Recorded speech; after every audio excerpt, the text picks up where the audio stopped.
Hey, what's up, guys? I hope the Patriots out there have their taxes in order because it looks like we're about to get fucked.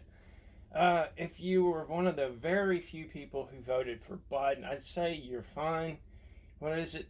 The Lord looks after babes and fools. Anyway, I am finished with this Hopper, and I'm glad of that. If you want me to do this for you, save your breath. Don't even ask. Although it wouldn't be that hard now. Anyway, let's see what I got here. All right. So where did I leave you guys off? Did I show you that one? I know I just made that one the other day. This is the regular cover, and got in the mesh mixer and pulled these ridges out so it would clip on here. That was the solution to that. I was going to do magnets, but it just clips in there. And that's for not running magnets. Because with this gun, it'll be able to run 14500s or a 6S pack. The reason we're running a 6S pack opposed to 14500s, you would think, well, 6S is 6S. No, not really, because when you have the 14500s end to end in there in the battery compartment, you have a lot of loss between each cell. But when you connect a 6S pack to it, it's able to deliver a lot more amperage. And the motor being able to get more power, especially drawing in so much more power with these magnets, the idea is even if we can't get all the way up to 12,000 rounds a minute, we should be able to take anything up to 8K and run more pressure with it and have it run more consistently.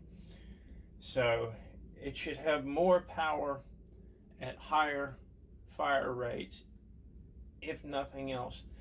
Like, say it's just a regular 5K build run on 14500s. That tops out at about 1100 feet per second at 1200 rounds per minute. That's like the maximum.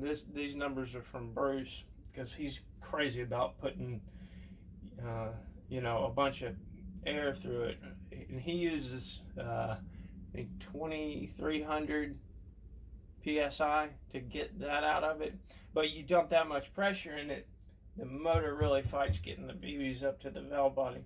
So if we have a stronger motor, tighter clutch, we're going to be able to ram those BBs up there harder and be able to get more rounds per minute at the same pressure. Does that make sense?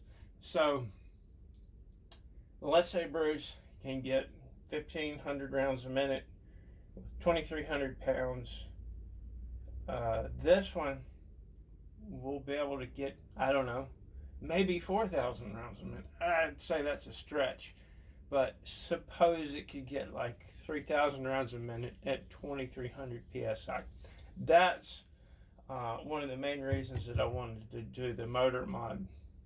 I think that's where we're going to see most of our gain. Maybe not much over 8K, if anything, because that is probably about the limit of the solenoid, but we're going to find out, because I'm almost about ready to do my least favorite part of this, which is testing.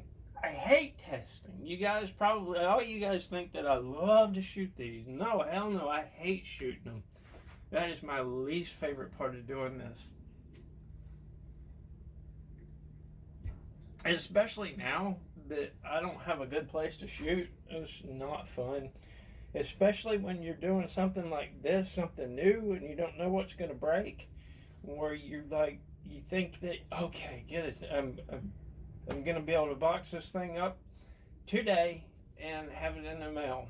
No, it doesn't work that way. It never does. Well, sometimes it does when you least expect it. Anyway,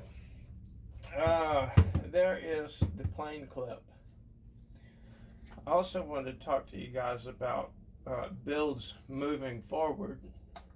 So that comes off. And I'll do that right now before we do this. We had all kinds of issues with the soft start switch. And so I worked with Sergey on that all last week. And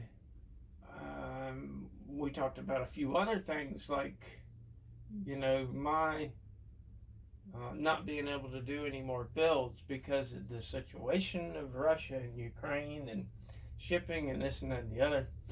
Well, several weeks ago, somebody ordered a smoothbore from Top Arsenal and had it shipped to me. And it made it here like within 2 weeks, like within normal shipping time. So that's good. Maybe a week or two ago, I got an email from Sergey saying that there were 2 places that could still exchange dollars for rubles over there. So that means Sergey can get paid. Now, since I'm planning on being busy with Freebird, if you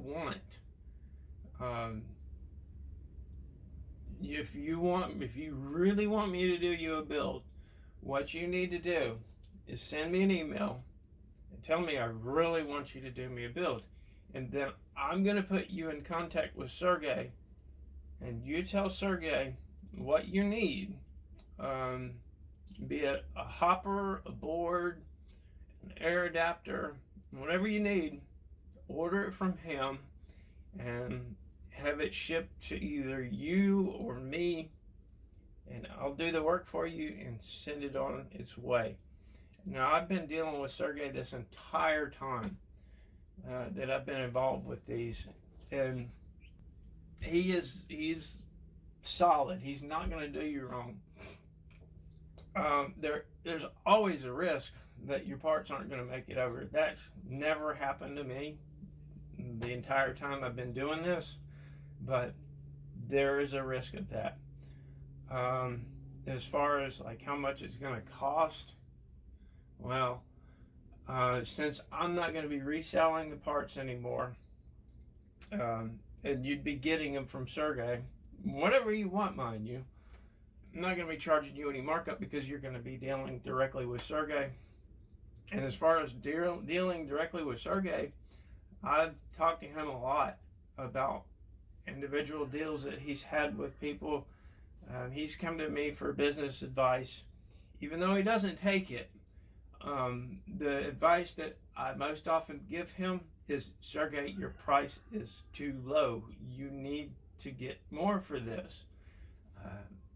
Most of the time, 80% of the time, he does not listen to me. So, I don't want to know how much you pay for whatever from Sergey. That is between you guys. Here's his email address. And you're more than welcome to email me first, and if you want some more details on this. All right, moving forward. And no, we're not going to shoot this thing today.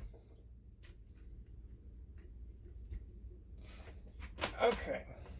Well, we might, but we won't do it on camera and put it online. How about that? All right. Since these magnets have to go on this motor in a specific direction, I labeled them. I don't know if you can see that. Top left and top right. So I decided to do it like this instead of having them in here, because I figured if I had them in here like epoxied in this thing, there's going to be a lot of heat cycles in this motor. Every time it gets run, there's going to be a heat cycle, and I just think that would crack the epoxy, and then I can just see it happening. The epoxy gets cracked, this pulls off, the magnets slam together, break, and somebody cries. These magnets weren't cheap. They're heat resistant as well. Okay. Now, this goes on and clips around. It's got these recesses. I took a scan of that and I put it in Mesh Mixer, measure negative, and cut it down and cut the sides down. I wanted to round these sides off, but there was a video on how to do it. It was like a 4-minute video of somebody just blowing through it with no commentary, so that didn't happen. I did end up smoothing the whole thing a little bit, just to kind of knock the edge off.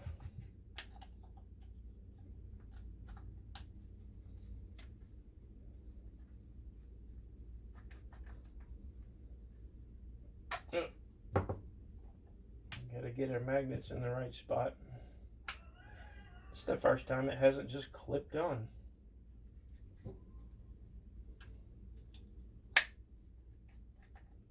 And to get that snug, we just grab it and wiggle a little bit, and the magnets go where they need to be. And we can still stand it upright. How about that? Hot damn, you like that, don't you? All right. That was a big pain in the ass, but I learned a whole lot. So, yeah, I have to test this thing. So I'm probably gonna do that and try to get a video of it. You know where we test over there. It's not very good for getting videos. But yeah, that's my plan for the rest of the day. Say a prayer for me, and hopefully those prayers can travel across the oceans of time in case you see this after I start testing this. And yeah, like I say, if you want a build, you know, rewind and get Sergey's email address, email him, and he'll probably send me the email.